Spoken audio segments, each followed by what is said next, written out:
પાટણ લોકસભા ચૂંટણીમાં ભાજપની મુશ્કેલીઓ વધી રહી છે। લોકસભા મત વિસ્તારમાં પ્રચાર પ્રસારમાં ભાજપની મુશ્કેલીઓ વધી ગઈ છે।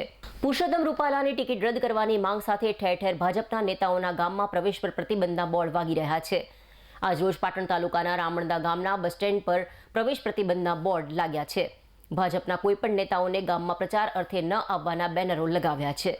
સંપૂર્ણ રામણદા ગામના 18 આલમના લોકોએ ભાજપને બાયકોટ કર્યું છે। જો પુરુષોત્તમ રૂપાલાની ટિકિટ રદ નહીં થાય તો સમગ્ર ગુજરાતમાં સરકાર તૈયાર રહે। રામણદા ગામના ગ્રામજનોએ રૂપાલાના હાય હાયના નારા લગાવ્યા હતા। આમ પાટણ લોકસભા મત વિસ્તારમાં ક્યાંક ભાજપના નેતાઓના પ્રવેશ પર પ્રતિબંધ તો ક્યાંક ક્ષત્રિય રાજપૂત સમાજના લોકોનો વિરોધ જોવા મળી રહ્યો છે। આ વિરોધ વચ્ચે ભાજપની મુશ્કેલીઓમાં વધારો થતા રાજકીય ગરમાવો આવ્યો છે। સંપૂર્ણ ગામના 18 આલમ બધા સાથે મળી અને ભાજપનો બાયકોટ કરીએ છીએ। જો સુધી રૂપાલાની ટિકિટ રદ નહીં થાય ત્યાં સુધી અમે આ અનશન આંદોલન ઉગ્રમાં ઉગ્ર આંદોલન કરવાના છીએ અને સમગ્ર રાજકોટ સીટ નહીં પણ સમગ્ર ગુજરાતની અંદર આનો વિરોધ થશે અને આની અસરો એની વેઠવા માટે સરકાર તૈયાર રહે।